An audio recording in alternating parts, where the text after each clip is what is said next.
5টা টিপস খেয়াল করে রাখেন কিভাবে নামাজের মনোযোগ বৃদ্ধি করবেন। টিপস নাম্বার 1, সল্লু সলাতান মুআদ্দিয়া, বিদায়ী নামাজ পড়বেন। মনে করবেন হতে পারে আজকের এই নামাজটাই আমার জীবনের শেষ নামাজ। এখন বাজে 10:30, আপনাকে বলা হলো আজ রাত 1টার দিকে আপনার জীবনের হায়াত ফুরিয়ে যাবে, চলে যাওয়া লাগবে না? আমাদের থাকতে পারবো আমরা? চলে যাওয়া লাগবে। রাত 1টায় মালাকুল মউত চলে এসে রূহ কবজ করে নিয়ে যাবে। আর 1.5 ঘন্টা আপনার হাতে সময়। এই 1.5 ঘন্টায় আপনি নামাজ রোজা যা পারেন করে নেন, আপনার হুঁশ থাকবে? কথা কন। 1.5 ঘন্টা পরে আপনার মরণ। আপনি তাড়াতাড়ি করে অজু করে আসবেন, যায় নামাজে দাঁড়াবেন, মনে মনে ভাববেন আজকে জনমের মতো মাফ চামু আল্লাহর কাছে, আকাম কুকাম যা করছি সব কাইন্দা একেবারে মাফ করায় ফেলাম আল্লাহর কাছে, ঠিক কিনা? সেদিন আপনি অজু করবেন চমৎকার ভাবে পাঞ্জাবিটা পরে, আতর মেখে, টুপিটা পরে, মুসল্লার মধ্যে দাঁড়িয়ে আল্লাহু আকবার বলে নামাজ শুরু করবেন। ওই দিনের নামাজে আপনার কোনো তাড়াহুড়ো নাই। আছে? আজীবন তাড়াহুড়ো করছেন, কিন্তু ওই দিন আপনার তাড়াহুড়ো নাই। ওই দিনের রুকুটা আপনার জীবনের শ্রেষ্ঠতম রুকু হয়ে যাবে। ওই দিনের সেজদাটা আপনার জীবনের শ্রেষ্ঠতম সেজদা হয়ে যাবে।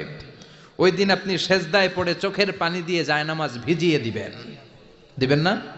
কথা বলেন, দেবেন না? এর কারণ আপনি জেনে গেছেন এটাই আপনার জীবনের শেষ নামাজ, ঠিক কিনা? তো এই যে প্রত্যেক নামাজের সময় মসজিদে যে আল্লাহু আকবার বলে যে দাঁড়াই, এই নামাজের পরে আবার কোনো নামাজের চান্স আমি জীবনে পাবো কিনা কোনো গ্যারান্টি আছে? চিল্লায় বলতে হবে, গ্যারান্টি আছে? আরো 30 মিনিট আমরা সবাই বেঁচে থাকবো, গ্যারান্টি? আরো 10 মিনিট বাঁচবো, গ্যারান্টি? শ্বাস যেটা ভিতরে নিলাম ফেলতে পারবো, কোনো গ্যারান্টি আছে? তাহলে প্রতিটা নামাজের সময় আমরা এই কথাটা ভাবি না কেন যে হতে পারে এই নামাজটাই আমার জীবনের শেষ নামাজ, হতে পারে আজকের এই সেজদাটা আমার জীবনের শেষ সেজদা। চিল্লায় বলেন ঠিক কিনা? বিশ্বনবী শিখায় দিলেন মনোযোগায়নের প্রথম পদ্ধতি। নামাজে মনোযোগ থাকে না, মনোযোগ যদি বাড়াতে চাও ভাবো এটাই হতে পারে জীবনের শেষ নামাজ। সল্লু সালাতান মুআদ্দিয়া, পারফর্ম দ্য সালাহ as if this is your last and final prayer. এমন ভাবে নামাজ পড়ো মনে করো এটাই হতে পারে জীবনের শেষ নামাজ। আজকে থেকে প্রত্যেকবার আল্লাহু আকবার বলার সময় এটা ভাবতে পারবো না আমরা যে হতে পারে এই নামাজটা আমার শেষ নামাজ? এই চিন্তাটা মাথার মধ্যে রাখার দরকার আছে না নাই? সাইয়েদনা আলী রাদিয়াল্লাহু তাআলা আনহু, উনি যখন নামাজে দাঁড়াতেন দিন দুনিয়ার হুঁশ থাকতো না। উনার পায়ের মধ্যে জিহাদের ময়দানে তীর ঢুকেছে। তীর বের করতে গেলেই চিৎকার মারে, কাউরে তীর ধরতে দেয় না।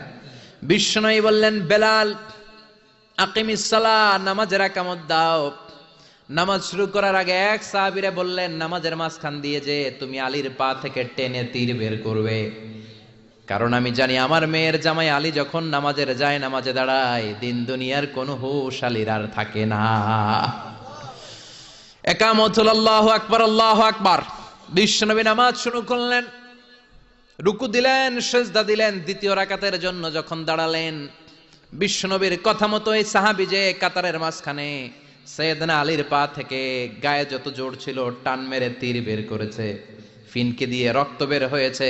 সাইয়েদনা আলী মুহূর্তের জন্য টের পায় নাই। নামাজ শেষ, সালাম ফিরালেন, তাকিয়ে দেখে